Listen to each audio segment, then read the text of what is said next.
नमस्कार मित्रांनो, बी ए थर्ड इयरमध्ये आपल्या सगळ्यांचं स्वागत आहे. सगळ्यांना ज्ञातच आहे की मागच्या 4-4.5 महिन्यापासून आपण कोरोनाच्या प्रादुर्भावामुळे घरात अडकून पडलेलो आहोत आणि त्यातच शैक्षणिक वर्ष 2020-21ची सुरुवात झालेली आहे आणि महाराष्ट्र शासन, विद्यापीठ अनुदान आयोग आणि स्वामी रामानंद तीर्थ मराठवाडा विद्यापीठाच्या निर्देशानुसार यंदाच्या शैक्षणिक वर्षाची सुरुवात ही 1 ऑगस्ट 2020 पासून झालेली आहे आणि प्रत्यक्ष लेक्चर्सला वर्गामध्ये सुरुवात होणार नाही आहे, परंतु विद्यार्थ्याचं शैक्षणिक नुकसान होऊ नये यासाठी विद्यापीठाच्या निर्देशानुसार ऑनलाईन क्लासेसची सुरुवात आपण करत आहोत. त्याचाच एक भाग म्हणून बी ए थर्ड इयरच्या विद्यार्थ्यांकरिता मी ऑनलाईन लेक्चर्सची सिरीज सुरुवात करीत आहे. मित्रांनो, बी ए फर्स्ट इयर सेकंड इयरमध्ये आपण first semester, second semester, third semester आणि फोर्थ सेमिस्टर असे एकूण 4 सत्रांमध्ये लोकप्रशासनाचे 8 पेपर अभ्यासलेले आहेत. बी ए फर्स्ट इयरमध्ये पहिल्या सत्रामध्ये पेपर क्रमांक 1 आणि 2, दुसऱ्या सत्रामध्ये पेपर क्रमांक 3 आणि 4, बी ए सेकंड इयरमध्ये तिसऱ्या सत्रामध्ये पेपर क्रमांक 5 आणि 6, तर चौथ्या सत्रामध्ये पेपर क्रमांक 7 आणि 8 असे एकूण आत्तापर्यंत 8 पेपर लोकप्रशासनाचे शिकलेले आहोत आणि त्याचबरोबर स्किल एन्हान्समेंट, कौशल्य विकासाचे 2 पेपर अभ्यासलेले आहोत. मित्रांनो, यावर्षी बी ए थर्ड इयरसाठी स्वामी रामानंद तीर्थ मराठवाडा विद्यापीठाने लोकप्रशासनाकरिता 5व्या सत्रामध्ये 2 पेपर आणि 6व्या सत्रामध्ये पुन्हा 2 पेपर असे एकूण 4 पेपरचा अभ्यास आपल्याला करायचा आहे. 5व्या सत्रामध्ये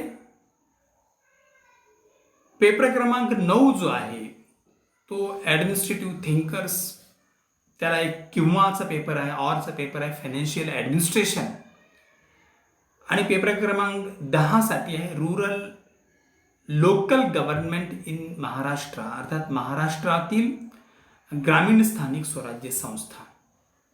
हा पेपर क्रमांक 10 आहे. पेपर क्रमांक 9 साठी आपण फायनान्शियल ॲडमिनिस्ट्रेशन अर्थात वित्तीय प्रशासन न शिकता आपण आपला जो पारंपरिक पेपर आहे तो म्हणजे ॲडमिनिस्ट्रेटिव्ह थिंकर्स, प्रशासकीय विचारवंत, हाच पेपर शिकणार आहोत.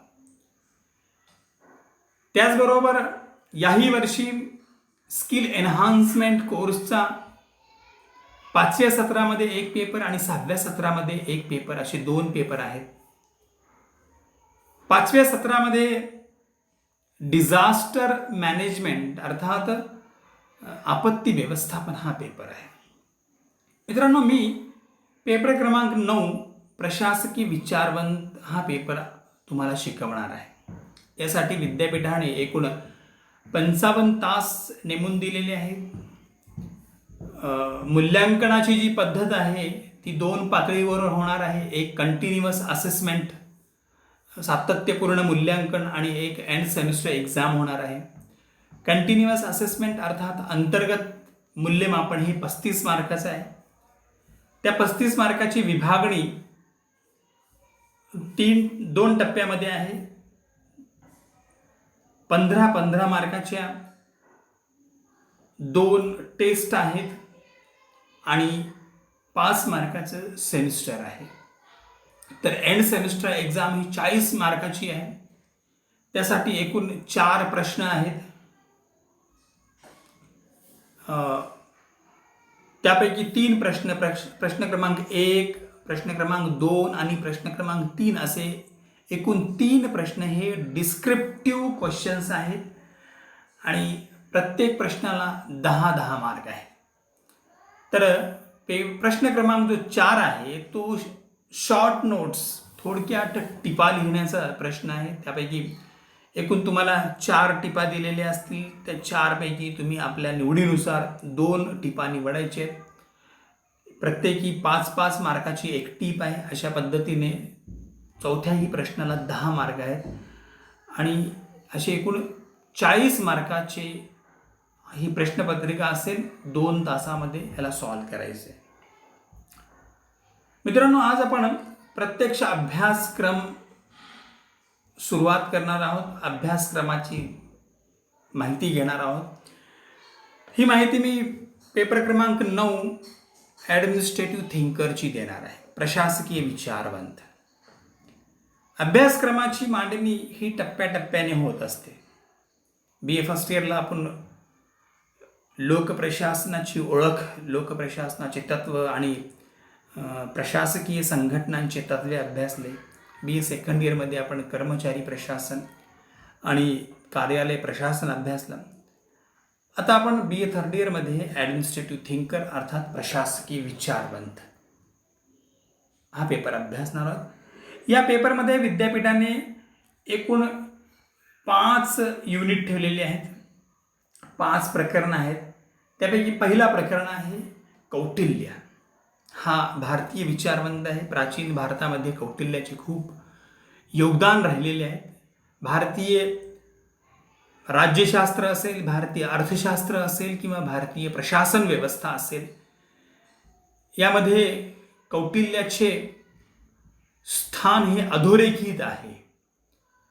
मग कौटिल्याने प्रशासनाच्या संदर्भात, व्यवस्थापनाच्या संदर्भात आपले कोणते विचार मांडलेले आहेत ते आपण या प्रकरणामध्ये पाहणार आहोत. प्रामुख्याने कौटिल्याचा अभ्यास करत असताना views on good governance and views on corruption हे 2 सब युनिट आपण अभ्यासणार आहोत. म्हणजे कौटिल्याचे सुशासनासंबंधीचे विचार आणि कौटिल्याने भ्रष्टाचारासंदर्भात मांडलेले विचार आपण या प्रकरणात पाहणार आहोत. या प्रकरणासाठी 15 मार्काचे प्रश्नपत्रिकेत विचारले जातील या प्रकरणावर. आणि या प्रकरणासाठी विद्यापीठाने एकूण 10 तासिका नेमून दिलेले आहेत. दुसरा प्रकरण आहे Frederick W Taylor, FW Taylor असे देखील म्हणतात. टेलर हा शास्त्रीय व्यवस्थापनाचा जनक म्हणून संबोधला गेलेला आहे. टेलरचा अभ्यास करत असताना देखील विविध अंगाने टेलरचा अभ्यास आपल्याला करावायचा आहे. त्यामध्ये प्रामुख्याने प्रिन्सिपल्स ऑफ सायंटिफिक मॅनेजमेंट अर्थात शास्त्रीय व्यवस्थापनाची तत्वे आणि दुसरा जो सबटायटल आपण पाहणार आहोत टेलरमध्ये तो म्हणजे मेंटल रेव्होल्युशन अर्थात मानसिक क्रांती. हे 2 घटक आपण टेलरच्या प्रकरणात आपण बघणार आहोत. याही प्रकरणावर एकूण 15 मार्काचे प्रश्न विचारले जातील. विद्यापीठाने याही प्रकरणासाठी एकूण 10 तासिका नेमून दिलेल्या आहेत. तिसरा प्रकरण आहे हेनरी फॉल. हेनरी फॉलला प्रशासकीय विचारधारेचा जनक असे म्हणतात. हेनरी फॉलचा अभ्यास करत असताना आपल्याला प्रिन्सिपल ऑफ मॅनेजमेंट, हेनरी फॉलने व्यवस्थापनाची जी तत्वे मांडलेली आहेत, एकूण 14 तत्वे मांडलेली आहेत, त्या 14 तत्वांचा आपल्याला या ठिकाणी अभ्यास करायचा आहे. एलिमेंट्स ऑफ मॅनेजमेंट अर्थात व्यवस्थापनाची घटक जे सांगितले हेनरी फॉलने ते घटक आपण पाहणार आहोत. आणि तिसरा म्हणजे क्वालिटीज ऑफ मॅनेजर, व्यवस्थापकाचे गुण आपण पाहणार आहोत. मित्रांनो, तुम्हाला ज्ञात असेल हेनरी फॉल आणि लोकप्रशासनाच्या अभ्यासकांचा आणि विद्यार्थ्यांचा जुना संबंध आहे. हेनरी फॉल आपण BA फर्स्ट इयरमध्ये देखील पाहिलेलं आहे. POCCCचा सिद्धांत मांडणारा हा तोच हेनरी फॉल आहे. ते सिद्धांत, ती तत्वे as a elements of management, व्यवस्थापनाचे घटक म्हणून याही वर्षी आपण अभ्यासणार आहोत. थोडंसं विस्तृत पद्धतीने अभ्यासणार आहोत. त्या व्यतिरिक्त हेनरी फॉलने प्रिन्सिपल ऑफ मॅनेजमेंट 14 तत्वे सांगितली ते व्यवस्थापनाची, तेही या प्रकरणामध्ये तिसऱ्या प्रकरणामध्ये शिकणार आहोत आपण. या प्रकरणावर देखील एकूण विद्यापीठाच्या परीक्षेमध्ये एकूण 15 प्रश्न विचारले जातील आणि हा प्रकरण संपवण्यासाठी विद्यापीठाने एकूण 15 तासिका ठरवून दिलेले आहेत आपल्याला. चौथा प्रकरण आहे Mary Parker Follett. Miss Mary Parker Follett ही प्रशासनामधील महिला विचारवंत आहे. मेरी पार्कर फॉलेटला मानसशास्त्रीय विचारवंत असे देखील म्हटले गेलेले आहे. मेरी पार्कर फॉलेटचा अभ्यास करत असताना मेरी पार्कर फॉलेटने प्रशासनाच्या ज्या विविध घटकांवर प्रकाश टाकलेला आहे त्यापैकी आपल्याला व्ह्यूज ऑन लीडरशिप, पार्कर फॉलेटने नेतृत्वासंबंधी जो दृष्टिकोन मांडलेला आहे तो दृष्टिकोनाचा अभ्यास आपल्याला या प्रकरणात करायचा आहे. त्याचबरोबर कन्स्ट्रक्टिव्ह कॉन्फ्लिक्ट अँड इंटिग्रेशन, रचनात्मक संघर्ष आणि एकात्मीकरण. प्रशासनामध्ये हा खूप महत्त्वाचा घटक मेरी पार्कर फॉलेटने मांडलेला आहे, संघर्ष आणि एकात्मीकरण. आपण त्या प्रकरणामध्ये बघणार आहोत. या प्रकरणासाठी विद्यापीठाने एकूण 10 तास नेमून दिलेले आहेत आणि याही प्रकरणावर प्रश्नपत्रिकेमध्ये जवळपास 15 मार्काचे प्रश्न विचारले जातील. शेवटचा जो प्रकरण आहे तो म्हणजे हर्बर्ट सायमन आहे. हर्बर्ट सायमनने व्यवस्थापन आणि प्रशासनाच्या संदर्भात आपले जे विचार मांडलेले आहेत त्यापैकी आपल्याला 2 घटकांवर प्रामुख्याने प्रकाश टाकायचा आहे. हर्बर्ट सायमनला 1978 साली नोबेल पारितोषिक भेटलेलं आहे. हा नोबेल पारितोषिक ज्या कार्यासाठी भेटलेलं होतं, जे कार्य, ज्या योगदानासाठी त्याला नोबेल पारितोषिक भेटलेलं होतं, ते योगदान होतं एक नाविन्यपूर्ण कन्सेप्ट प्रशासन आणि व्यवस्थापनामध्ये हर्बर्ट सायमनने मांडलेली कन्सेप्ट म्हणजे डिसिजन मेकिंग थेअरी होती. निर्णय प्रक्रियेचा सिद्धांत त्यांनी मांडलेला होता. हा नाविन्यपूर्ण सिद्धांत मांडल्यामुळे सन 1978 साली सायमनला जागतिक पातळीवरचा, वैश्विक पातळीवरचा एक खूप प्रतिष्ठेचा समजला जाणारा नोबेल पारितोषिक भेटलेला आहे. त्याचबरोबर आपल्याला हर्बर्ट सायमनने कम्युनिकेशन थेअरी जी मांडलेली आहे, संसूचनाचा सिद्धांत जो मांडलेला आहे, तोही सिद्धांत आपल्याला या प्रकरणामध्ये अभ्यासायचा आहे. मित्रांनो, याही प्रकरणावर जवळपास 15 मार्काचे प्रश्न विचारले जाणार आहेत आणि विद्यापीठाने हा प्रकरण संपवण्यासाठी 10 तासिका नेमून दिलेले आहेत. मला विश्वास आहे BA फर्स्ट इयर पासून ते BA थर्ड इयर पर्यंत आपण जे पेपर अभ्यासलेले आहेत त्या पेपरपैकी अत्यंत इंटरेस्टिंग पेपर हा तुम्हाला वाटेल. कारण व्यवस्थापन कसं करायचं, प्रशासन कसं करायचं याची थेरॉटिकल मांडणी खऱ्या अर्थाने आपल्याला या प्रकरणामध्ये, या पेपरमध्ये दिसेल. आणि एक विचारवंत, मग तो कौटिल्य असेल, टेलर असेल, फेऑल असेल, मेरी पार्कर फॉलेट असतील किंवा हर्बर्ट सायमन असेल, हे आपल्याला दीपस्तंभासारखे आयुष्यभर मार्गदर्शक ठरणार आहे. कौटिल्य नावच त्याचा अजरामर आहे. काय मग नंद घराण्याचा नाश करण्याची जी शपथ खाल्लेली होती कौटिल्याने, हिंदुस्थानचा पहिला सम्राट चंद्रगुप्त मौर्याला घडवण्यामध्ये ज्याचं योगदान खूप महत्त्वपूर्ण आहे, असा कौटिल्य आपल्याला शिकण्याची संधी या पेपरच्या माध्यमाने आहे. त्याचबरोबर टेलर अमेरिकन व्यवस्थापनामध्ये, अमेरिकन प्रशासनामध्ये एक क्रांतिकारक बदल ज्याच्या विचाराने घडून आलेला आहे, ते विचार मांडणारा टेलर आहे. म्हणून टेलरला शास्त्रीय व्यवस्थापनाचा जनक असं म्हटलेलं. मित्रांनो, या ठिकाणी एक गोष्ट सांगावीशी वाटते आणि तुम्हाला त्याचं ज्ञान असणे आवश्यक आहे. एक वाद याही पेपरमध्ये असा आहे की शास्त्रीय व्यवस्थापनाचा जनक म्हणून अजूनही काही अभ्यासक हेनरी फयोलला शास्त्रीय व्यवस्थापनाच्या जनकाचा दर्जा देतात, तर काही विचारवंत, काही अभ्यासक शास्त्रीय व्यवस्थापनाचा जनक म्हणून टेलरकडे बघतात. त्याचा वाद असा असण्याचं कारण असं आहे की टेलर हा नक्कीच व्यवस्थापनाच्या संदर्भातील शास्त्रीय विचारवंत, शास्त्रोक्त पद्धतीने व्यवस्थापनाच्या विचारांची मांडणी नक्कीच टेलरच्या अगोदर हेनरी फयोलने केलेली आहे.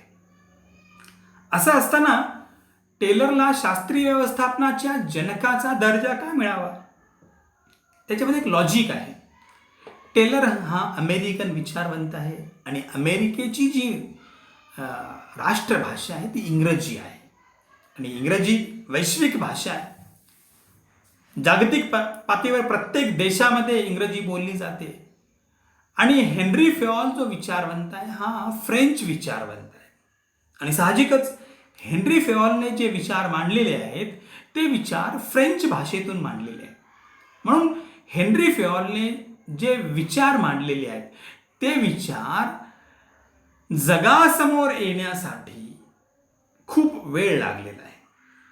टेलरने हेनरी फयोलच्या नंतर विचार मांडले व्यवस्थापनाच्या संदर्भात, परंतु जगासमोर अगोदर आलेले आहेत.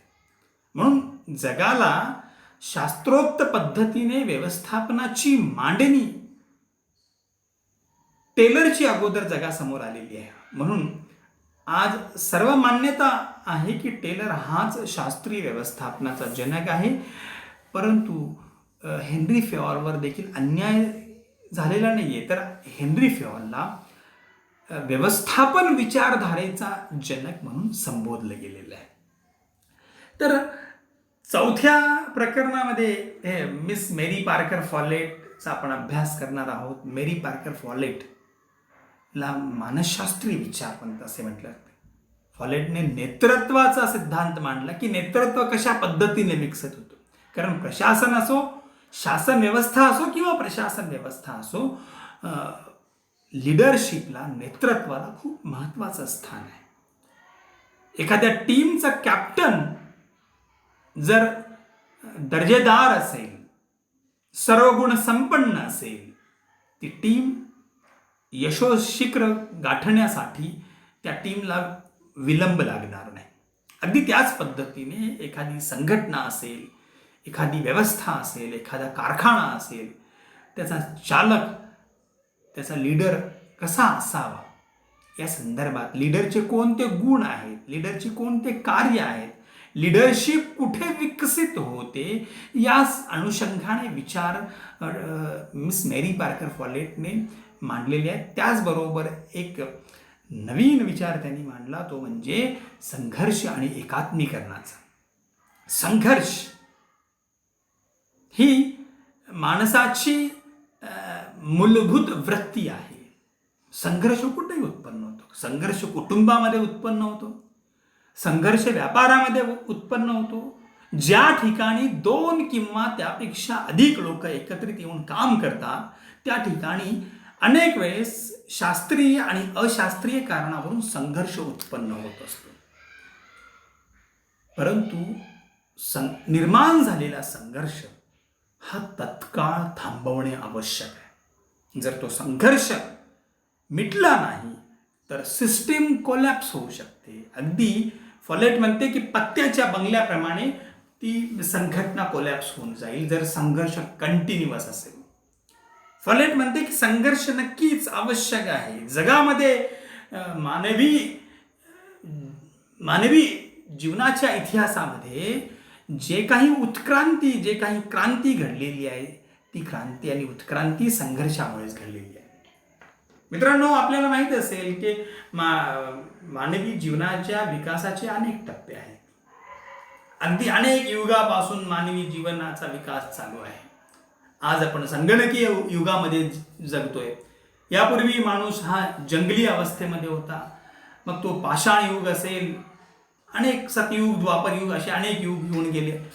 तर मानवी जीवनाच्या विकासामध्ये जो माइलस्टोन आहे तो आहे अग्नीचा शोध.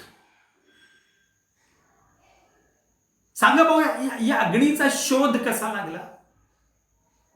तर अग्नीचा शोध 2 गारगोट्यांच्या घर्षणातून झालेला आहे. हे घर्षण म्हणजे दुसरं तिसरं काही नसून हे घर्षण म्हणजेच संघर्ष आहे.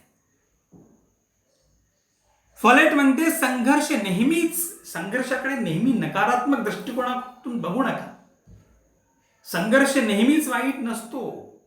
फॉलेट म्हणते की व्हायोलिन नावाचा जो तंतुवाद्य आहे, त्या तंतुवाद्यातून जो कर्णमधुर ध्वनी, जो कर्णमधुर संगीत निघालेला आहे, तो 2 ताराच्या संघर्षातून निघालेला आहे.